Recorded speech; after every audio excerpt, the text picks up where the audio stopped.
शिवन्ना जी, Congress party के हमारे सब कार्यकर्ता, भाई और बहनों, प्रेस के हमारे मित्रों, आप सबका यहाँ बहुत बहुत स्वागत, नमस्कार। ಕಾಂಗ್ರೆಸ್ ಪಕ್ಷದ ಎಲ್ಲ ಮುಖಂಡರುಗಳೇ, ಇಲ್ಲಿ ಬಂದಿರುವಂತ ಎಲ್ಲ ಸಹೋದರ ಸಹೋದರಿಯರೇ, ನಮ್ಮೆಲ್ಲರಿಗೂ ಕೂಡ ನಾನು ಹೃತ್ಪೂರ್ವಕವಾದಂತಹ ಸ್ವಾಗತವನ್ನು ಈ ಸಂದರ್ಭದಲ್ಲಿ ಬಯಸ್ತಾ ಇದ್ದೇನೆ। 3 साल हुए आपकी जो सरकार थी आपसे चोरी की गई। ಈಗ 3 ವರ್ಷ ಆಯಿತು ನಿಮ್ಮದೇ ಆಗಿದ್ದಂತಹ ಸರ್ಕಾರವನ್ನ ನಿಮ್ಮಿಂದ ಈಗಿರುವಂತವರು ಕಳ್ಳತನವನ್ನು ಮಾಡಿದ್ದಾರೆ।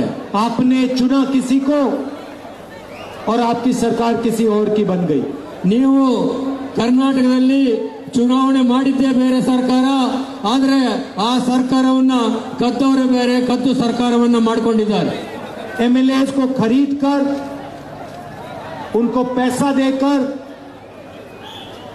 सरकार चोरी की गई।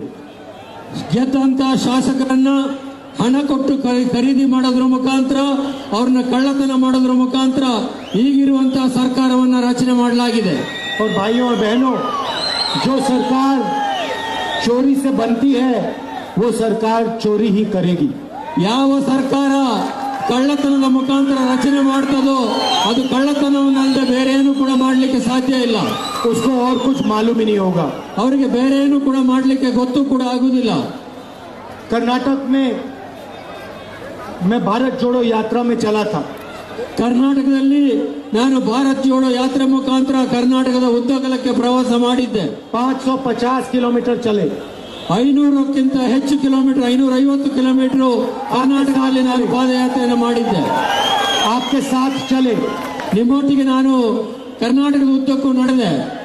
माताओं बहनों के साथ, युवाओं के साथ, बुजुर्गों के साथ हम पूरे स्टेट में पैदल निकले। ತಾಯಂದಿರೊಟ್ಟಿಗೆ, ಸಹೋದರರೊಟ್ಟಿಗೆ ಅನೇಕ ಜನ ಸಾಮಾನ್ಯ ಜನರೊಟ್ಟಿಗೆ ಕರ್ನಾಟಕದ ಒಂದು ಮೂಲೆಯಿಂದ ಮತ್ತೊಂದು ಮೂಲೆಗೆ ನಾನು ಭಾರತ್ ಜೋಡೋ ಯಾತ್ರೆ ಮುಖಾಂತರ ಹೆಜ್ಜೆ ಹಾಕಿದ್ದೆ। क्यों चले? क्योंकि हम भारत को और कर्नाटक को जोड़ना चाहते थे। ನಾನು ಭಾರತ್ ಜೋಡೋ ಯಾತ್ರೆ ಮಾಡಿದಂತ ಉದ್ದೇಶ ಕರ್ನಾಟಕವನ್ನು ಮತ್ತು ಭಾರತವನ್ನು ಜೋಡಿಸುವ ಉದ್ದೇಶದಿಂದ ನಾನು ಪಾದಯಾತ್ರೆಯನ್ನು ಮಾಡಿದ್ದೆ। नफरत मिटाना चाहते थे, ನಾನು ದ್ವೇಷವನ್ನ ಸೋಲಿಸಲಿಕ್ಕೋಸ್ಕರ ಹೆಜ್ಜೆ ಹಾಕಿದ್ದೆ। हिंसा को खत्म करना चाहते थे। ಹಿಂಸಾಚಾರವನ್ನ ಮುಗಿಸ್ಲಿಕ್ಕೋಸ್ಕರ, ಕೊನೆಗಾಣಿಸ್ಲಿಕ್ಕೋಸ್ಕರ ಹೆಜ್ಜೆಯನ್ನು ಹಾಕಿದ್ದೆ। और यात्रा में आपने हमें 2-3 चीजें कही। ನಾನು ಭಾರತ್ ಜೋಡೋ ಯಾತ್ರೆ ಮಾಡುವಂತಹ ಸಂದರ್ಭದಲ್ಲಿ ತಾವು ನನಗೆ 2-3 ವಿಷಯಗಳನ್ನು ಹೇಳಿದ್ರಿ। आपने कहा कि बेरोजगारी और महंगाई सबसे बड़े मुद्दे हैं। ಭಾರತ್ ಜೋಡೋ ಯಾತ್ರೆ ಸಂದರ್ಭದಲ್ಲಿ ನೀವು ನನಗೆ ಹೇಳಿದಂತ 2 ಮುಖ್ಯವಾದ ವಿಷಯಗಳು ಅಂದ್ರೆ, ಒಂದು ನಿರುದ್ಯೋಗ, ಮತ್ತೊಂದು ಬೆಲೆ ಏರಿಕೆ ಬಗ್ಗೆ ತಾವು ನನ್ನ ಗಮನವನ್ನು ಸೆಳೆದಿದ್ರಿ। महिलाओं ने कहा 400 रुपए का सिलेंडर 1100 रुपए का हो गया। ಮಹಿಳೆಯರು ನನ್ನ ಗಮನಕ್ಕೆ ತಂದ್ರು, 400 ರೂಪಾಯಿ ಇದ್ದಂತ ಗ್ಯಾಸ್ ಸಿಲಿಂಡರ್ 1150 ರೂಪಾಯಿ ಆಯ್ತು ಅಂತೇಳಿ। किसानों ने कहा कि पेट्रोल जो 60 रुपए का होता था 100 रुपए का हो गया। ರೈತರು ನನ್ನ ಗಮನಕ್ಕೆ ತಂದ್ರು, ಏನು 60 ರೂಪಾಯಿನಲ್ಲಿ ಪೆಟ್ರೋಲ್ ಸಿಗ್ತಾ ಇತ್ತು, ಅದು 100 ರೂಪಾಯಿ ದಾಟಿ ಹೋಗಿದೆ ಅನ್ನೋ ಮಾತನ್ನ ನನ್ನ ಗಮನಕ್ಕೆ ತಂದ್ರು। डीजल 56 रुपए का होता था 90 रुपए का हो गया। ಡೀಸೆಲ್ 45-50 ರೂಪಾಯಿ ಸಿಗ್ತಾ ಇತ್ತು, ಈಗ 85-90 ರೂಪಾಯಿ ಆಗಿದೆ ಅನ್ನೋ ಮಾತನ್ನು ಕೂಡ ನನ್ನ ಗಮನಕ್ಕೆ ತಂದ್ರು। छोटे व्यापारियों ने कहा कि नोटबंदी और जीएसटी ने हमें बर्बाद कर दिया। ಸಣ್ಣ ಪುಟ್ಟ ವ್ಯಾಪಾರಿಗಳು ನನ್ನ ಗಮನಕ್ಕೆ ತಂದ್ರು, ನಾವು ಏನೋ ಸಣ್ಣ ಪುಟ್ಟ ವ್ಯಾಪಾರ ಮಾಡ್ಕೊಂಡು ಜೀವನ ಮಾಡ್ತಾ ಇದ್ವಿ, ಆದ್ರೆ GST ನಮ್ಮ ಬದುಕನ್ನೇ ಹಾಳು ಮಾಡಿದೆ ಅನ್ನೋ ಮಾತನ್ನು ಹೇಳಿದ್ರು। और आप सबने, सब के सब लोगों ने कहा कि कर्नाटक की सरकार 40% कमीशन चोरी की सरकार है। ನಮ್ಮಲ್ಲಿ ಪ್ರತಿಯೊಬ್ಬರು ಕೂಡ ಹೇಳಿದ್ರೆ, ನನಗೆ ಕರ್ನಾಟಕದಲ್ಲಿ ಏನು ಸರ್ಕಾರ ಇದೆ ಇದು 40% ಕಮಿಷನ್ ತೆಗೆದುಕೊಳ್ತಕ್ಕಂಥ ಭ್ರಷ್ಟ ಸರ್ಕಾರ ಅನ್ನೋ ಮಾತನ್ನ ನೀವು ನನ್ನ ಗಮನಕ್ಕೆ ತಂದ್ರಿ।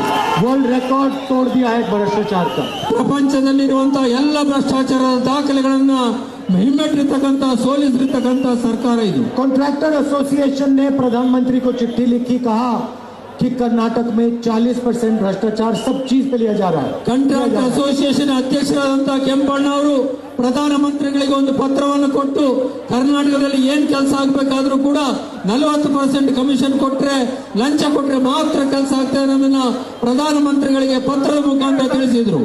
जवाब तक नहीं दिया प्रधानमंत्री ने चिट्ठी। ಪ್ರಧಾನಮಂತ್ರಿಗಳು ಅದಕ್ಕೆ ಉತ್ತರ ಕೊಡುವಂತ ಒಂದು ಸೌಜನ್ಯವನ್ನು ಕೂಡ ತೋರಿಸಲಿಲ್ಲ. जहां भी देखो स्कैम के बाद scam, police sub inspector scam, assistant professor scam, assistant engineer scam, cooperative bank scam.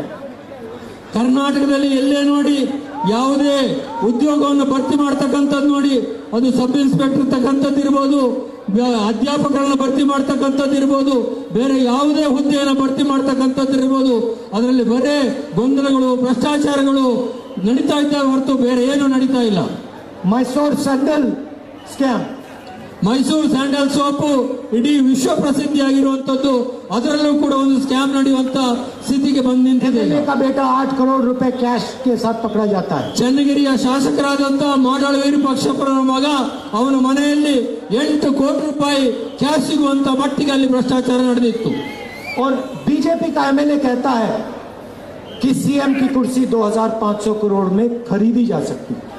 BJP ಒಬ್ಬರು ಹಿರಿಯ ನಾಯಕರು, ಶಾಸಕರು ಹೇಳ್ತಾರೆ, ಕರ್ನಾಟಕದಲ್ಲಿ ಮುಖ್ಯಮಂತ್ರಿ ಹುದ್ದೆಯನ್ನ, ಪದವಿಯನ್ನ 2,500 ಕೋಟಿ ರೂಪಾಯಿ ಕೊಟ್ಟು ಕೊಳ್ಳಿಕ್ಕೆ ಅವಕಾಶ ಇದೆ ಅನ್ನೋ ಮಾತನ್ನ ಬಿಜೆಪಿ ನಾಯಕರು, ಶಾಸಕರು ಹೇಳ್ತಾರೆ. कर्नाटक में जो भ्रष्टाचार हुआ वो 6 साल के बच्चे को मालूम है.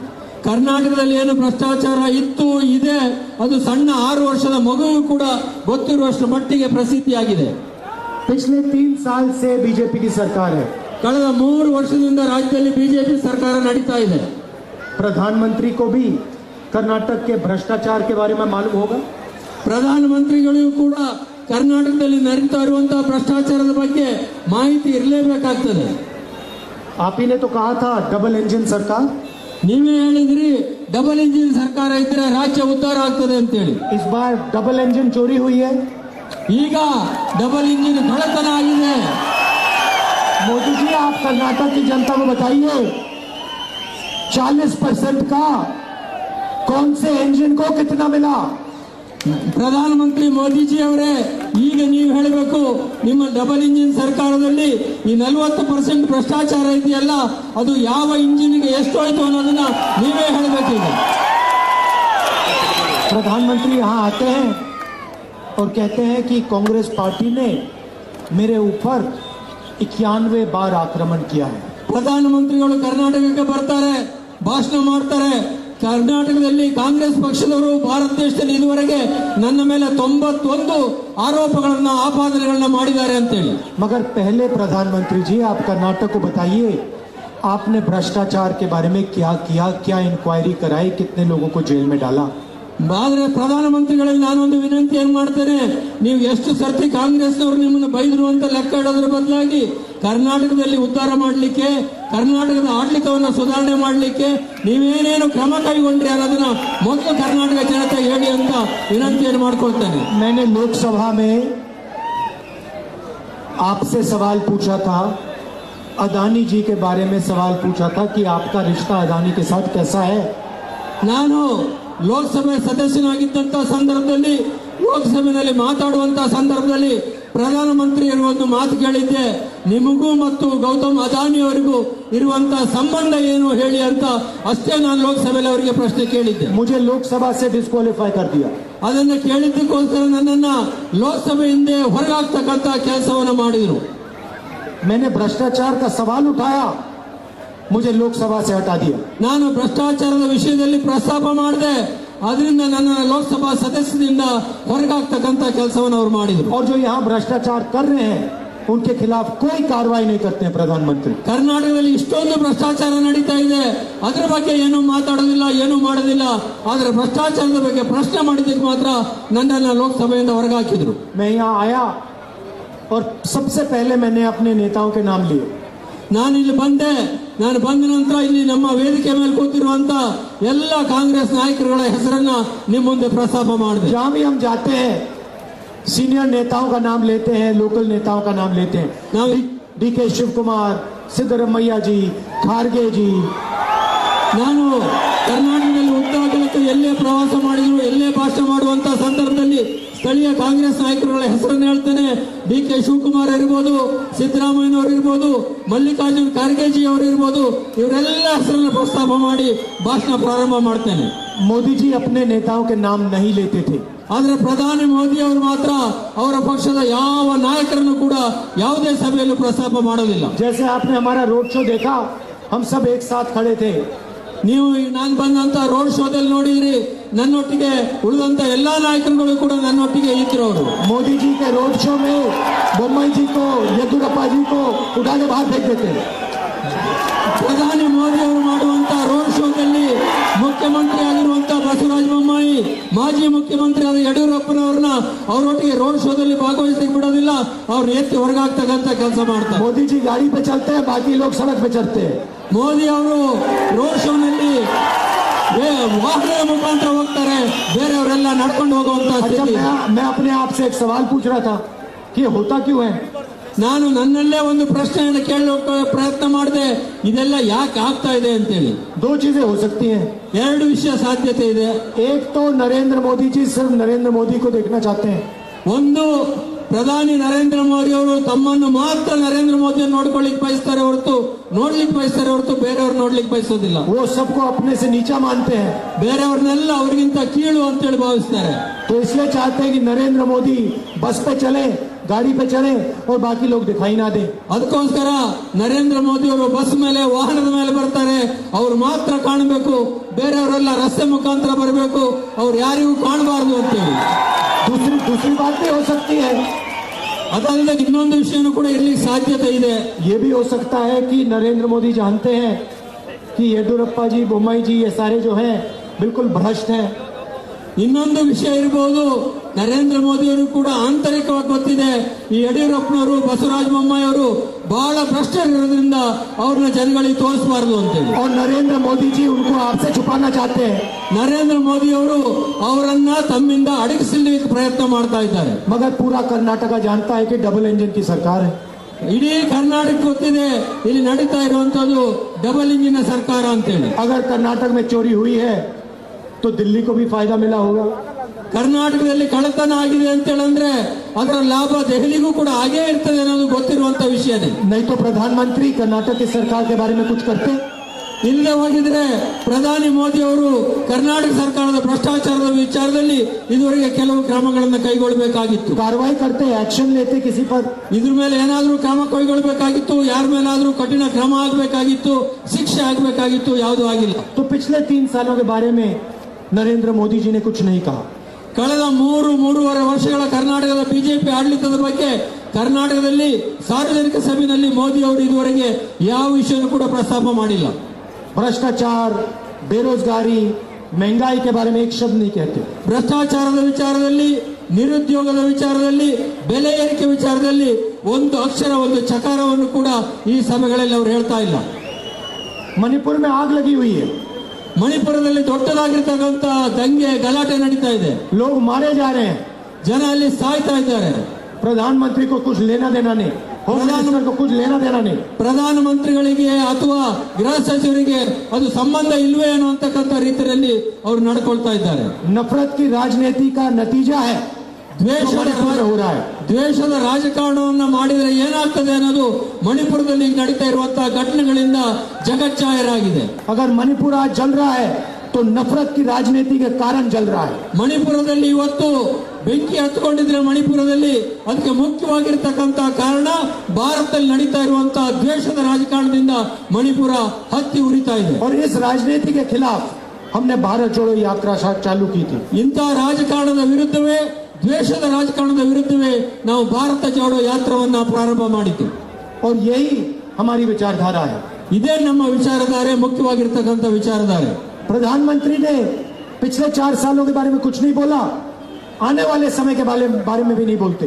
ಪ್ರಧಾನಮಂತ್ರಿಗಳು ಕಳೆದ 4 ವರ್ಷಗಳ ಬಗ್ಗೆ ಏನೂ ಕೂಡ ಹೇಳಲಿಲ್ಲ, ಮುಂದಿನ ದಿನಗಳ ಭವಿಷ್ಯದ ಬಗ್ಗೆನೂ ಕೂಡ ಯಾವುದೇ ಮಾತನಾಡ್ತಾ ಇಲ್ಲ. कर्नाटक के युवाओं के लिए क्या करोगे, कर्नाटक की माताएं बहनों के लिए क्या करोगे, कर्नाटक के किसानों के लिए क्या करोगे, गिग वर्कर्स के लिए क्या करोगे? ಕರ್ನಾಟಕದ ये तो बता दो। ಕರ್ನಾಟಕದ ಯುವಕರಿಗೋಸ್ಕರ ಏನ್ ಮಾಡ್ತೀರಿ, ಕರ್ನಾಟಕದ ಮಹಿಳೆಯರಿಗೋಸ್ಕರ ಏನ್ ಮಾಡ್ತೀರಿ, ಕರ್ನಾಟಕದ ರೈತರಿಗೋಸ್ಕರ ಏನ್ ಮಾಡ್ತೀರಿ, ಕರ್ನಾಟಕದ ಮಕ್ಕಳಿಗೋಸ್ಕರ ಏನ್ ಮಾಡ್ತೀರಿ, ಕರ್ನಾಟಕದ ಜನಸಾಮಾನ್ಯರಿಗೋಸ್ಕರ ಏನ್ ಮಾಡ್ತೀರಿ ಅನ್ನೋದನ್ನ ಕನಿಷ್ಠ ಚುನಾವಣೆ ಸಂದರ್ಭದಲ್ಲಾದ್ರೂ ಹೇಳಿ ಅಂತೇಳಿ ನಾನು ಅವ್ರನ್ನ ಒತ್ತಾಯ ಮಾಡ್ತೇನೆ. ये चुनाव कर्नाटक की जनता का चुनाव है, नरेंद्र मोदी का चुनाव नहीं है। ಈಗ ಕರ್ನಾಟಕದಲ್ಲಿ ನಡೀತಾ ಇರುವಂತಹ ಚುನಾವಣೆ ಕರ್ನಾಟಕದ ಜನಸಾಮಾನ್ಯರ ಚುನಾವಣೆ ಹೊರತು ಪ್ರಧಾನಿ ನರೇಂದ್ರ ಮೋದಿ ಅವರ ಚುನಾವಣೆ ಅಲ್ಲ. अब मैं आपको कांग्रेस पार्टी के बारे में कहना चाहता हूं। हम पहले दिन पहली कैबिनेट मीटिंग में आपके लिए क्या करने जा रहे हैं। ನಾನೀಗ ನಿಮ್ಮ ಮುಂದೆ ಹೇಳ್ತೇನೆ, ನೀವು ನಾಡ್ದು ಮೇ 10ನೇ ತಾರೀಕು ಮತದಾನ ಮಾಡಿ ಕರ್ನಾಟಕದಲ್ಲಿ ಕಾಂಗ್ರೆಸ್ ಸರ್ಕಾರ ತರ್ತೀರಿ. ಆ ಸಂದರ್ಭದಲ್ಲಿ ಕಾಂಗ್ರೆಸ್ ಸರ್ಕಾರ ನಿಮಗೆ ಏನು ಮಾಡ್ತದೆ ಅನ್ನೋದನ್ನ ನಾನೀಗ ನಿಮ್ಮ ಮುಂದೆ ಹೇಳಲಿಕ್ಕೆ ಬಯಸ್ತೇನೆ. महंगाई की चोट महिलाओं को सबसे ज्यादा पड़ती है। ಬೆಲೆ ಏರಿಕೆಯಿಂದಾಗಿ ಅತ್ಯಂತ ಕಷ್ಟ ಅನುಭವಿಸುವಂತವರು ನನ್ನ ತಾಯಂದಿರು ಮತ್ತು ಮಹಿಳೆಯರು. महिलाओं के लिए हम 2 कदम उठाने जा रहे हैं। ಮಹಿಳೆಯರಿಗೋಸ್ಕರ ನಾವು 2 ಹೆಜ್ಜೆಗಳನ್ನು ಮುಂದಿಡುವಂತ 2 ಕಾರ್ಯಕ್ರಮಗಳು ಕೊಡುವಂತ ತೀರ್ಮಾನ ಮಾಡಿದ್ದೇವೆ. पहला कदम गृह लक्ष्मी स्कीम, इसके माध्यम से महिलाओं को हर महीने बैंक अकाउंट में 2000 रुपए मिलने जा रहे हैं। ಮೊದಲನೇ ವಿಷಯ ಅಂತ ಹೇಳಂದ್ರೆ ಎಲ್ಲ ಮಹಿಳೆಯರಿಗೆ, ಕರ್ನಾಟಕದಲ್ಲಿರುವಂತಹ ಎಲ್ಲ ಮಹಿಳೆಯರಿಗೆ ಗೃಹಲಕ್ಷ್ಮಿ ಅನ್ನುವಂತ ಒಂದು ಕಾರ್ಯಕ್ರಮವನ್ನು ತಂದು ಪ್ರತಿ ತಿಂಗಳು ಪ್ರತಿ ಮಹಿಳೆಯ ಅಕೌಂಟಿಗೆ ಅವರ ಲೆಕ್ಕಕ್ಕೆ 2000 ರೂಪಾಯಿಗಳನ್ನ ಪ್ರತಿ ತಿಂಗಳು ಹಾಕುವಂತ ಕೆಲಸವನ್ನ ನಾವು ಮೊದಲನೇ ಕ್ಯಾಬಿನೆಟ್ ಮೀಟಿಂಗ್ ಅಲ್ಲೇ ಮಾಡ್ತೇವೆ. और दूसरा स्कीम महिलाओं के लिए जिसको हम सखी कहते हैं, ಮಹಿಳೆಯರಿಗೆ 2ನೇ ಕಾರ್ಯಕ್ರಮ ಅಂತ ಹೇಳಂದ್ರೆ ಸಖಿ ಅನ್ನುವಂತ ಒಂದು ಕಾರ್ಯಕ್ರಮವನ್ನು ಘೋಷಣೆ ಮಾಡಿದ್ದೇವೆ. कर्नाटक की हर महिला, हर माता, हर बहन, हर बेटी बस में फ्री में घूमेगी। ಕರ್ನಾಟಕದ ಎಲ್ಲ ಮಹಿಳೆಯರು, ತಾಯಂದಿರು, ನನ್ನ ಸಹೋದರಿಯರು, ನಮ್ಮ ಹೆಣ್ಣು ಮಕ್ಕಳು ಕರ್ನಾಟಕದ ಸಾರ್ವಜನಿಕ ಸಾರಿಗೆನಲ್ಲಿ 1 ರೂಪಾಯಿಯನ್ನು ಕೊಡದೆ, 1 ಪೈಸವನ್ನು ಕೊಡದೆ ಕರ್ನಾಟಕದಲ್ಲಿ ಎಲ್ಲಿಗೆ ಬೇಕಾದರೂ ಕೂಡ ಉಚಿತವಾಗಿ ಪ್ರಯಾಣ ಮಾಡುವಂತ ಸಖಿ ಅನ್ನುವಂತ ಕಾರ್ಯಕ್ರಮವನ್ನು ಜಾರಿಗೆ ತಂದಿದ್ದೇವೆ. कर्नाटक की बस में महिला को 1 पैसा नहीं देना पड़ेगा। ಕರ್ನಾಟಕದ ಸಾರಿಗೆ ಸಂಸ್ಥೆಯಲ್ಲಿ ಒಂದೇ 1 ಪೈಸೆ ಕೊಡದೆ ಕರ್ನಾಟಕದ ಎಲ್ಲ ತಾಯಂದಿರು, ಮಹಿಳೆಯರು ಎಲ್ಲಿಗೆ ಬೇಕಾದರೂ ಪ್ರಯಾಣ ಮಾಡಬಹುದು. अब आप कहोगे महिलाओं के लिए आपने ये कर दिया, युवाओं के लिए क्या कर रहे हो। ಈಗ ನೀವು ಕೇಳಬಹುದು ನನ್ನನ್ನ, ಮಹಿಳೆಯರಿಗೆ ಇಷ್ಟು ಕಾರ್ಯಕ್ರಮಗಳನ್ನ ಘೋಷಣೆ ಮಾಡಿದ್ರಿ, ಆದ್ರೆ ನಮ್ಮ ರಾಜ್ಯದ ಯುವಕರಿಗೆ ಏನ್ ಮಾಡ್ತೀರಿ ಅಂತೇಳಿ. नरेंद्र मोदी जी ने आपको बेरोजगारी दी, ನರೇಂದ್ರ ಮೋದಿ ಅವರು ತಮಗೆ ನಿರುದ್ಯೋಗವನ್ನು ಕೊಟ್ಟಿದ್ದಾರೆ. रोजगार पैदा करने की बात की थी, रोजगार हिंदुस्तान में खत्म कर दिया है। ನಿರುದ್ಯೋಗವನ್ನ ನಿಲ್ಲಿಸ್ತೇನೆ, ಇಲ್ಲದೇ ಇದ್ದಂಗೆ ಮಾಡ್ತೇವೆ ಅಂತೇಳಿ ಭರವಸೆಯನ್ನು ಕೊಟ್ಟಿದ್ರು, ಆದ್ರೆ ಇದುವರೆಗೆ ಅವ್ರಿಗೆ ಏನು ಮಾಡ್ಲಿಕ್ಕೆ ಸಾಧ್ಯ ಆಗಿಲ್ಲ. 2.5 लाख सरकारी नौकरियां खाली पड़ी हैं। 2.5 ಲಕ್ಷ ಸರ್ಕಾರದ ಉದ್ಯೋಗಗಳು ಕರ್ನಾಟಕದಲ್ಲಿ ಖಾಲಿ ಬಿದ್ದಿದ್ದಾವೆ. स्कूल्स, कॉलेजेस, अस्पताल प्राइवेटाइज हो रहे हैं। ಸ್ಕೂಲ್ಗಳು, ಕಾಲೇಜುಗಳು, ಆಸ್ಪತ್ರೆಗಳು ಎಲ್ಲವನ್ನು ಕೂಡ ಖಾಸಗೀಕರಣ ಮಾಡ್ತಾ ಇದ್ದಾರೆ. तो हमारा पहला कदम, जिसको हम युवा निधि कहते हैं, ನಮ್ಮ ಮೊದಲನೇ ಹೆಜ್ಜೆ ಈ ವಿಷಯದಲ್ಲಿ ಅಂದ್ರೆ ಯುವ ನಿಧಿ ಹೆಸರಲ್ಲಿ ಈ ರಾಷ್ಟ್ರದ ಯುವಕರಿಗೆ ಒಂದು ಕಾರ್ಯಕ್ರಮವನ್ನು ಕೊಡ್ತಾ ಇದ್ದೇವೆ. कर्नाटक के हर ग्रेजुएट को हर महीने 3000 रुपए सरकार देगी बैंक अकाउंट में। ಕರ್ನಾಟಕದ ಪ್ರತಿಯೊಬ್ಬ ಪದವೀಧರ ಯುವಕನಿಗೆ ಅವರ ಬ್ಯಾಂಕ್ ಅಕೌಂಟ್ ನಲ್ಲಿ ಪ್ರತಿ ತಿಂಗಳು ಕೂಡ 3000 ರೂಪಾಯಿಗಳನ್ನ ಅವರ ಖಾತೆಗೆ ಹಾಕುವಂತ ಕೆಲಸವನ್ನ ಯುವ ನಿಧಿ ಕಾರ್ಯಕ್ರಮದ ಹೆಸರಲ್ಲಿ और ಮಾಡ್ತೇವೆ. डिप्लोमा होल्डर्स को 1500 रुपए हर महीने 2 साल के लिए। ಕರ್ನಾಟಕದ ಎಲ್ಲ ಡಿಪ್ಲೊಮಾ ಹೋಲ್ಡರ್ಗಳು ಯಾರಿದ್ದಾರೆ ಅವರ ಅಕೌಂಟಿಗೆ 1 ತಿಂಗಳಿಗೆ 1500 ರೂಪಾಯಿ ಅವರ ಖಾತೆಗೆ ಹಾಕತಕ್ಕಂತ ಕೆಲಸವನ್ನು ಮಾಡ್ತೇವೆ. अब आप कहोगे महिलाओं के लिए आपने बोल दिया, युवाओं के लिए आपने बोल दिया, तो बीपीएल फैमिलीज जो है, परिवार है, उनके लिए क्या होगा। ನೀವೀಗ ನನ್ನನ್ನು ಕೇಳಬಹುದು, ಮಹಿಳೆಯರಿಗೆ ಇಷ್ಟು ಕಾರ್ಯಕ್ರಮ ಘೋಷಣೆ ಮಾಡಿದಿರಿ, ಯುವಕರಿಗೆ ಪದವೀಧರರಿಗೆ ಇಷ್ಟು ಘೋಷಣೆ ಮಾಡಿದಿರಿ, ಆದ್ರೆ ಈ ರಾಜ್ಯದಲ್ಲಿ ಸಾಕಷ್ಟು ದೊಡ್ಡ ಸಂಖ್ಯೆಯ ಬಿಪಿಎಲ್ ಕಾರ್ಡ್ ಇರುವಂತಹ ಬಡವರಿದ್ದಾರೆ, ಅವರಿಗೆ ಏನ್ ಮಾಡ್ತೀರಿ ಅನ್ನೋ ಮಾತನ್ನು ನನಗೆ ನೀವು ಕೇಳಬಹುದು. हम चाहते हैं कि कर्नाटक में कोई भी भूखा ना सोए। ನಾವು ಬಯಸ್ತೇವೆ ಕರ್ನಾಟಕದ ಯಾರೊಬ್ಬರು ಕೂಡ ಉಪವಾಸ, ಪ್ರತಿದಿನ ಉಪವಾಸ ಮಲಗಬಾರದು ಅಂತ ಕಾರ್ಯಕ್ರಮವನ್ನು ಕೊಡ್ತೇವೆ ಅಂತ. इसलिए हर बीपीएल परिवार के हर मेंबर को 10 किलो चावल मिलेगा। ಆ ಕಾರಣಕ್ಕೋಸ್ಕರ ಈ ಕರ್ನಾಟಕದಲ್ಲಿರುವಂತಹ ಪ್ರತಿಯೊಬ್ಬ BPL ಕಾರ್ಡ್ ಹೋಲ್ಡರಿಗೂ ಕೂಡ ಯಾರ್ಯಾರ ಹತ್ರ BPL ಕಾರ್ಡ್ ಇದೆ ಅವರೆಲ್ಲರೂ ಕೂಡ ಪ್ರತಿಯೊಬ್ಬರಿಗೆ ಪ್ರತಿ ತಿಂಗಳಿಗೆ 10 kg ಅಕ್ಕಿಯನ್ನ ಉಚಿತವಾಗಿ ಕೊಡುವಂತ ಅನ್ನಭಾಗ್ಯ ಕಾರ್ಯಕ್ರಮವನ್ನ ನಾವು ಜಾರಿ ಮಾಡ್ತಾ ಇದ್ದೀವಿ. पांचवा वायदा ಐದನೇ ನನ್ನ ಒಂದು ಭರವಸೆ ಅಂತ ಹೇಳಂದ್ರೆ गृह ज्योति ಅನ್ನುವಂತ ಒಂದು ಕಾರ್ಯಕ್ರಮ. हम चाहते हैं कि कर्नाटक में सब बच्चे शाम को पढ़ाई कर पाए। ನಾನು ಬಯಸ್ತೇನೆ ಗೃಹ ಜ್ಯೋತಿ ಕಾರ್ಯಕ್ರಮದ ಮುಖಾಂತರ ಕರ್ನಾಟಕದಲ್ಲಿರುವಂತಹ ವಿದ್ಯಾಭ್ಯಾಸ ಮಾಡ್ತಾ ಇರುವಂತಹ ಪ್ರತಿಯೊಬ್ಬ ಮಗುವು ಕೂಡ ಸಂಜೆ ಆದ ನಂತರ ಕತ್ತಲಿನಲ್ಲಿ ದೀಪದ ಬೆಳಕಿನಲ್ಲಿ ಓದುವಂತ ಒಂದು ವ್ಯವಸ್ಥೆ ಮಾಡಬೇಕು ಅಂತೇಳಿ. हर घर में बिजली होनी चाहिए।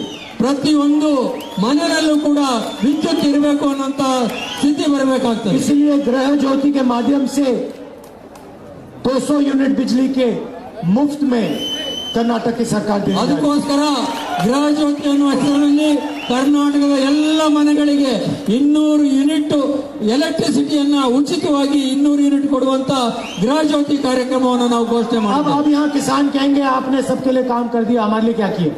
ಇಲ್ಲಿರುವಂತಹ ರೈತರು ಅನೇಕ ಜನ ಇರಬಹುದು, ರೈತರು ಬಹಳ ಇರುವಂತಹ ಪ್ರದೇಶ ಇದು. ಇಷ್ಟೆಲ್ಲ ನೀವು ಹೇಳಿದ ನಂತರ ನಮ್ಮ ರೈತರಿಗೆ ನೀವೇನ್ ಮಾಡಿದಿರಿ ಅಂತ ನೀವು नरेंद्र मोदी जी ने आपको 5 काले कानून दिए, आपसे चोरी करने की कोशिश की। ನರೇಂದ್ರ ಮೋದಿ ಅವರು ಪ್ರಧಾನಮಂತ್ರಿಗಳಾಗಿ ಕೇಂದ್ರದಲ್ಲಿ ಕೆಲವು ಕಾಯ್ದೆಗಳನ್ನು ತಂದು ನಿಮ್ಮಿಂದ ಬೆಳೆದಂತ ಬೆಳೆಯನ್ನ ದರೋಡೆ ಮಾಡತಕ್ಕಂತ ಕೆಲಸವನ್ನ ಅವರು ಮಾಡಿದ್ರು. इसीलिए कर्नाटक में कांग्रेस पार्टी की सरकार 5 साल के अंदर 1.5 लाख करोड़ रुपए किसानों के हित को देगी। ಆ ಕಾರಣಕ್ಕೋಸ್ಕರ ಕರ್ನಾಟಕದಲ್ಲಿ ಕಾಂಗ್ರೆಸ್ ಸರ್ಕಾರ ಬಂದ ನಂತರ 5 ವರ್ಷದೊಳಗಾಗಿ 1,50,000 ಕೋಟಿ ರೂಪಾಯಿಗಳನ್ನ ರೈತರಿಗೋಸ್ಕರ ಖರ್ಚು ಮಾಡುವಂತ ರೈತ ನಿಧಿಯನ್ನು ಮುಖಾಂತರ ಖರ್ಚು ಮಾಡತಕ್ಕಂತ ಕಾರ್ಯಕ್ರಮವನ್ನು ನಾವು ಕೊಡ್ತೇವೆ. नरेंद्र मोदी की सरकार ने आपको बीमा, आपसे बीमा का पैसा चोरी किया, छीना। ರೈತರಿಗೆ ಕೃಷಿ ಯೋಜನೆ ಇದೆ, ವಿಮಾ ಯೋಜನೆ ಇದೆ, ಫಸಲ್ ಬಿಮಾ ಯೋಜನೆ ಮುಖಾಂತರ ಸಹಾಯ ಮಾಡ್ತೀವಿ ಅಂತ ಹೇಳಿದ್ರು. ಅದರ ಮುಖಾಂತರ ರೈತರ ಹಣವನ್ನ ಅವರು ಕಳ್ಳತನ ಮಾಡುವಂತ ಪ್ರಯತ್ನ ಮಾಡಿದ್ರು. आप बीमा का पैसा भरते हो और जब आपके खेत को नुकसान होता है आपको 1 रुपया नहीं मिलता। ನೀವು ರೈತ ನಿಮ್ಮ ಕೃಷಿ ಬೆಳೆಗಳಿಗೋಸ್ಕರ ವಿಮಾ ಯೋಜನೆ ಮಾಡಿದ್ರೆ, ಫಸಲ್ ಬಿಮಾ ಯೋಜನೆ ಮಾಡಿದ್ರೆ ನಿಮ್ಮ ಬೆಳೆ ಹಾಳಾದಂತ ಸಂದರ್ಭ ಕೂಡ 5,000 करोड़ रुपए किसानों के कॉम्पनसेशन के लिए रखेगी। ಆ ಕಾರಣಕ್ಕೋಸ್ಕರ ಮುಂದೆ ಬರುವಂತ ಕಾಂಗ್ರೆಸ್ ಸರ್ಕಾರ 5,000 ಕೋಟಿ ರೂಪಾಯಿಗಳನ್ನ ರೈತರ ವಿಮಾ ಯೋಜನೆಗೋಸ್ಕರ ಮೀಸಲಿಡತಕ್ಕಂತ ತೀರ್ಮಾನವನ್ನು ನಾವು आपके ಮಾಡಿದ್ದೇವೆ. खेत को नुकसान होगा, इस पैसे से आपकी मदद की जाएगी। ರೈತರಿಗೆ ಯಾರು ಉತ್ಪನ್ನ ಕಡಿಮೆ ಆಗಿ ಪ್ರಕೃತಿಯ ವೈಪರೀತ್ಯಗಳಿಂದ ತೊಂದರೆ ಆಗಿ ಉತ್ಪಾದನೆ ಕಡಿಮೆ ಆದಂತಹ ಸಂದರ್ಭದಲ್ಲಿ ಆ ಹಣದಿಂದ ಅವರಿಗೆ ಪರಿಹಾರ ಕೊಡ್ತಕ್ಕಂತ ಕೆಲಸವನ್ನು ನಾವು ಮಾಡ್ತೇವೆ. और दूध पे जो 5 रुपए की सब्सिडी है उसको हम 7 रुपए की कर देंगे। 5 ರೂಪಾಯಿ ಹೈನುಗಾರಿಕೆ ಮಾಡುವಂತ ಹಾಲು ಮಾರ್ತಕ್ಕಂಥವರಿಗೆ 5 ರೂಪಾಯಿ ಏನ್ ಸಬ್ಸಿಡಿ ಇದೆ ಅದನ್ನ 2 ರೂಪಾಯಿ ಜಾಸ್ತಿ ಮಾಡಿ 7 ರೂಪಾಯಿ ಸಬ್ಸಿಡಿ ಕೊಡುವಂತ ತೀರ್ಮಾನ ನಾವು ಮಾಡಿದ್ದೇವೆ. अब आप ये पूछ सकते हो कि भाई ये 5 जो स्कीम है जिसको आप पहले दिन पहली कैबिनेट मीटिंग में पूरा करोगे, इसके लिए पैसा कहां से आएगा? ಈಗ ನೀವು ನನ್ನನ್ನು ಕೇಳಬಹುದು, ಈ 5 ಸ್ಕೀಮ್ಗಳಿದ್ದಾವೆ, ಇದನ್ನ ನಾವು ಸರ್ಕಾರ ರಚನೆ ಮಾಡಿದಂತ ಮೊದಲೇ ಕ್ಯಾಬಿನೆಟ್ ಮೀಟಿಂಗ್ ಅಲ್ಲಿ ನಾವು ಜಾರಿ ಕೊಡ್ತೇವೆ ಅಂತೇಳಿ ತಾವು ಹೇಳಿದ್ದೇನೆ ಈಗಾಗಲೇ. ಅದಕ್ಕೆ ಹಣ ಎಲ್ಲಿಂದ ತರ್ತೀರಿ ಅನ್ನೋಂತ ಪ್ರಶ್ನೆ ನಿಮ್ಮ ಮನಸ್ಸಿನಲ್ಲಿ ಇರ್ಬೋದು. ಆ ಪ್ರಶ್ನೆಯನ್ನು ನೀವು ನನಗೆ ಕೇಳಬಹುದು. याद रखिए कि बीजेपी ने आपसे 40% पैसा चोरी किया है। ನೀವು ನೆನಪಿನಲ್ಲಿ ಇಟ್ಟುಕೊಳ್ಬೇಕು, ಈ ಸಂದರ್ಭದಲ್ಲಿ ಬಿಜೆಪಿ ಸರ್ಕಾರದವರು ತಮ್ಮಿಂದ 40% ಹಣವನ್ನ ನಿರಂತರವಾಗಿ ಕಳ್ಳತನ ಮಾಡ್ತಾ ಇದ್ದಾರೆ. मोदी जी उन नेताओं के नाम तक नहीं ले सकते। ಮೋದಿ ಅವರು ಆ ಯಾವ ಭ್ರಷ್ಟ ಶಾಸಕರ ಮುಖಂಡರ ಹೆಸರನ್ನು ಕೂಡ ಹೇಳಲಿಕ್ಕೆ ಅವರು ಧೈರ್ಯ ಮಾಡ್ತಾ ಇಲ್ಲ. अच्छा, मैंने पिछली मीटिंग में 2-3 मीटिंग पहले कहा था कि नाम तक नहीं लेते, तो 1-2 बार नाम ले लिया। ನಾವು ಹಿಂದಿನ ಒಂದು 2-3 ಸಭೆಯಲ್ಲಿ ಹೇಳಿದ ನಂತರ ಈಗ ಕೆಲವು ಸಭೆಗಳಲ್ಲಿ ಅವರು ಹೆಸರು ಹೇಳಲಿಕ್ಕೆ ಪ್ರಾರಂಭ ಮಾಡಿದ್ದಾರೆ. मगर 40% पैसा उन्होंने चोरी किया था। ಆದ್ರೆ ಅವರೆಲ್ಲರೂ ಕೂಡ 40% ಹಣವನ್ನ ಕಳ್ಳತನ ಮಾಡಿದ್ರು. कांग्रेस पार्टी की सरकार ईमानदार सरकार होगी और आपका जो पैसा है वो पूरा का पूरा आपको देगी। ಕರ್ನಾಟಕದಲ್ಲಿ ಮುಂದೆ ಬರುವಂತಹ ಸರ್ಕಾರ ಪ್ರಾಮಾಣಿಕವಾಗಿರ್ತಕ್ಕಂಥ ಸರ್ಕಾರ ಆಗ್ತದೆ. ಹಾಗಾಗಿ 100ಕ್ಕೆ 100 ತೆರಿಗೆ ಕಟ್ಟತಕ್ಕಂಥ ಹಣ ಸಂಪೂರ್ಣ ನಿಮ್ಮ ಒಳಿತಿಗೋಸ್ಕರ ಬಳಸಲ್ಪಡ್ತದೆ. जितना पैसा इन्होंने आपसे चोरी किया है उतना पैसा इन स्कीम के माध्यम से हम आपके जेब में वापस डालेंगे. ಈ ಸರ್ಕಾರದಲ್ಲಿ ಎಷ್ಟು ಹಣ ನಿಮ್ಮಿಂದ 40% ಹಣವನ್ನು ಅವರು ಕಳ್ಳತನ ಮಾಡ್ತಾ ಇದ್ದಾರಲ್ಲ, ಅದನ್ನ ಸಂಪೂರ್ಣವಾಗಿ ನಿಲ್ಲಿಸಿ ಆ ಎಲ್ಲ ಹಣವನ್ನು ಕೂಡ ಈ ಎಲ್ಲ ಸ್ಕೀಮ್ಗಳಿಗೆ ಮತ್ತು ತಮಗೋಸ್ಕರ ಖರ್ಚು ಮಾಡತಕ್ಕಂತ हमारी सरकार कांग्रेस सरकार ಮಾಡ್ತಾರೆ. अरबपतियों की सरकार नहीं होगी, गरीबों की, किसानों की, मजदूरों की, युवाओं की सरकार होगी. ನಮ್ಮ ಕಾಂಗ್ರೆಸ್ ಸರ್ಕಾರ ಕೋಟ್ಯಾಧಿಪತಿಗಳ ಸರ್ಕಾರ ಆಗೋದಿಲ್ಲ, ಅದು ಬಡವರ, ರೈತರ, ಯುವಕರ, ಜನಸಾಮಾನ್ಯರ ಸರ್ಕಾರವಾಗಿರ್ತದೆ ಅನ್ನೋ ಮಾತನ್ನು ಹೇಳಿ और हम आपकी रक्षा करेंगे. ನಾವು ನಿಮ್ಮ ರಕ್ಷಣೆಯನ್ನು ಮಾಡ್ತೇವೆ. आखिरी बात, इनको 40 नंबर बहुत अच्छा लगता है. ಕೊನೆಯದಾಗಿ ಒಂದು ಮಾತು ಹೇಳ್ತೇನೆ, ಬಿಜೆಪಿ ಅವರಿಗೆ 40 ಅನ್ನೋ ಸಂಖ್ಯೆ ಬಹಳ ಚೆನ್ನಾಗಿ ಒಪ್ತದೆ ಮತ್ತು ಅವರ ಬಗ್ಗೆ ಪ್ರೀತಿ ಬಹಳ ಇದೆ. पिछले 4 साल इन्होंने 40 40 40 40 नंबर आप सबको हर चीज में याद दिलाया. ಕಳೆದ 4 ವರ್ಷಗಳಿಂದ ಅವರು 40 40 40 40 ಅಂತೇಳಿ ಆ 40 ನಿಮ್ಮ ಮನಸ್ಸಿನಲ್ಲಿ ನಾಟುವಂತ ರೀತಿಯಲ್ಲಿ ನಡೆದುಕೊಂಡಿದ್ದಾರೆ. सही बात है ना? हाँ. सब चीज में 40 40 40 40. ಇದೆಲ್ಲ ಸರಿ ಅಂತ ಕಾಣ್ತದೆ. ಹೆಣ್ಮಕ್ಳು ತಲೆ ಆಡಿಸಿ ಒಪ್ಪಿದ್ರು, ಹೌದು ಸರಿ ಅಂತೇಳಿ. ಹಾಗಾಗಿ ಎಲ್ಲಿ ನೋಡಿದ್ರು ಕೂಡ 40 40 40 ಅಂತ ಕೇಳ್ತದೆ. इसलिए इनको 40 नंबर इतना अच्छा लगता है. इस इलेक्शन में आप इनको 40 सीटें दे दीजिए. ಅವರಿಗೆ 40 ಬಹಳ ಪ್ರೀತಿಯ ಸಂಖ್ಯೆ ಆಗಿರೋದ್ರಿಂದ ಮುಂದಿನ ವಿಧಾನಸಭಾ ಚುನಾವಣೆಯಲ್ಲಿ ಅವರಿಗೆ ಕೇವಲ 40 ಸೀಟ್ಗಳನ್ನ ಮಾತ್ರ ಕೊಡಿ ಅಂತ ಕರ್ನಾಟಕದ ಮಹಾಜನತೆಯಲ್ಲಿ ನಾನು ಕೋರ್ತೇನೆ. और कांग्रेस पार्टी को कम से कम 150 सीटें दिलवानी है. ಕರ್ನಾಟಕ ಕಾಂಗ್ರೆಸ್ ಪಾರ್ಟಿಗೆ 150 ಸೀಟ್ಗಳನ್ನ ಕರ್ನಾಟಕದಲ್ಲಿ ಕೊಡಬೇಕು ಅಂತ ವಿನಂತಿ ಮಾಡ್ತೇನೆ. क्यों? क्योंकि अगर 150 सीटें नहीं आई ये फिर से चोरी करने की कोशिश करेंगे. ಅದಕ್ಕಿಂತ ಕಡಿಮೆ ಸೀಟ್ ಏನಾದರೂ ನೀವು ಕೊಟ್ರೆ, ಸ್ವಲ್ಪ ಬಹುಮತವನ್ನು ಕೊಟ್ರೆ ಮತ್ತೆ ಶಾಸಕರನ್ನ ಕಳ್ಳತನ ಮಾಡುವಂತ ಕೆಲಸವನ್ನ ಈ ಪಕ್ಷದವರು ಮಾಡ್ತಾರೆ. फिर से एमएलए को खरीदने की कोशिश करेंगे. ಅವ್ರು ಮತ್ತೆ ಶಾಸಕರನ್ನ ಕಳ್ಳತನ ಕೊಳ್ಳುವಂತ ಕೆಲಸವನ್ನು ಮಾಡ್ತಾರೆ. मगर इस बार कांग्रेस पार्टी 150 सीट जीत के आएगी. ಆದ್ರೆ ಈ ಬಾರಿ ನನಗೆ ವಿಶ್ವಾಸ ಇದೆ, ಕರ್ನಾಟಕ ಚುನಾವಣೆಯಲ್ಲಿ 150 ಸೀಟ್ಗಳನ್ನ ನಾವು ಗೆದ್ದು ಸರ್ಕಾರ ರಚನೆ ಮಾಡ್ತೇವೆ ಅಂತ. आप सब यहाँ आए इसके लिए दिल से बहुत बहुत धन्यवाद. ತಾವೆಲ್ಲ ಕೂಡ ಬಂದಿದ್ದೀರಿ, ಅದಕ್ಕೋಸ್ಕರ ನಾನು ತಮ್ಮೆಲ್ಲರೂ ಕೂಡ ಹೃದಯಪೂರ್ವಕವಾಗಿ ಧನ್ಯವಾದಗಳನ್ನ ಹೇಳಲಿಕ್ಕೆ ಬಯಸ್ತೇನೆ. और देखिए हमने आपसे कहा कि चुनाव जीतने के बाद हम पहला कदम क्या उठा रहे हैं. ನಾನು ಈಗಾಗಲೇ ನಿಮಗೆ ಹೇಳಿದ್ದೇನೆ, ಚುನಾವಣೆ ನಾವು ಗೆದ್ದ ನಂತರ ಮೇಯತ್ನೇ ತಾರೀಕು ನಾವು ಮೊದಲನೇ ತೀರ್ಮಾನ, ಮೊದಲನೇ ಹೆಜ್ಜೆ ಏನಿಡ್ತೇವೆ ಅಂತೇಳಿ. बीजेपी के लोगों को और प्रधानमंत्री को भी कह देना चाहिए कि वो क्या करने जा रहे हैं. ಬಿಜೆಪಿ ಅವರಿಗೆ ಮತ್ತು ಪ್ರಧಾನಮಂತ್ರಿಯವರಿಗೆ ಅವರು ಕೂಡ ಹೇಳಬೇಕಾಗ್ತದೆ, ನಾವು ಸರ್ಕಾರ ಗೆದ್ದು ಬಂದ್ರೆ ನಾವು ಏನ್ ಮಾಡ್ತೇವೆ ಅನ್ನೋದನ್ನ ಅವರು ಕೂಡ ಜನಗಳ ಮುಂದೆ ಹೇಳಬೇಕಾಗ್ತದೆ. जब बीजेपी के नेता खारगे जी की हत्या करने की बात करते हैं तो प्रधानमंत्री एक शब्द नहीं कहते. ದುರಂತ ಅಂದ್ರೆ, ವಿಷಾದ ಅಂತೇಳಂದ್ರೆ ಬಿಜೆಪಿಯ ನಾಯಕರೊಬ್ಬರು ನಮ್ಮ ರಾಷ್ಟ್ರೀಯ ಅಧ್ಯಕ್ಷರಾದಂತಹ ಮಲ್ಲಿಕಾರ್ಜುನ್ ಖರ್ಗೆ ಅವರನ್ನ, ಅವರ ಕುಟುಂಬವನ್ನ ಹತ್ಯೆ ಮಾಡುವಂತ ಮಾತಾಡಿದಂತ ಸಂದರ್ಭದಲ್ಲೂ ಕೂಡ ಪ್ರಧಾನಮಂತ್ರಿಯವರು ಒಂದು ಅಕ್ಷರವನ್ನು ಕೂಡ ಹೇಳೋದಿಲ್ಲ. और हमें आतंकवाद के बारे में बताते हैं. ಆದ್ರೆ ನಮ್ಮನ್ನ ಆತಂಕವಾದಿಗಳು ಅಂತೇಳಿ ಅವ್ರು ಕರೀತಾರೆ. कांग्रेस पार्टी के नेता, 2 प्रधानमंत्री और 1 चीफ मिनिस्टर आतंकवाद के कारण मारे गए, शहीद हुए. ಭಾರತದಲ್ಲಿ 2 ಪ್ರಧಾನಮಂತ್ರಿಗಳು ಮತ್ತು ಒಬ್ಬರು ಮುಖ್ಯಮಂತ್ರಿಗಳು ಕಾಂಗ್ರೆಸ್ನವರು ಈ ರಾಷ್ಟ್ರಕ್ಕೋಸ್ಕರ ಪ್ರಾಣ ತ್ಯಾಗಿ ಮಾಡಿದ್ದಾರೆ, ಹತ್ಯೆ ಆಗಿದ್ದಾರೆ ಅನ್ನೋದನ್ನು ಕೂಡ ಮರಿಬಾರದು. प्रधानमंत्री जी, मेरे परिवार के 2 सदस्य शहीद हुए हैं. ಪ್ರಧಾನಮಂತ್ರಿಗಳೇ, ನಿಮ್ಮ ಗಮನಕ್ಕೆ ನಾನು ತರಲಿಕ್ಕೆ ಬಯಸ್ತೇನೆ, ನನ್ನ ಕುಟುಂಬದ 2 ಸದಸ್ಯರು ಈ ದೇಶಕ್ಕೋಸ್ಕರ ಹುತಾತ್ಮರಾಗಿದ್ದಾರೆ. आप मुझे आतंकवाद के बारे में कैसे सिखाओगे?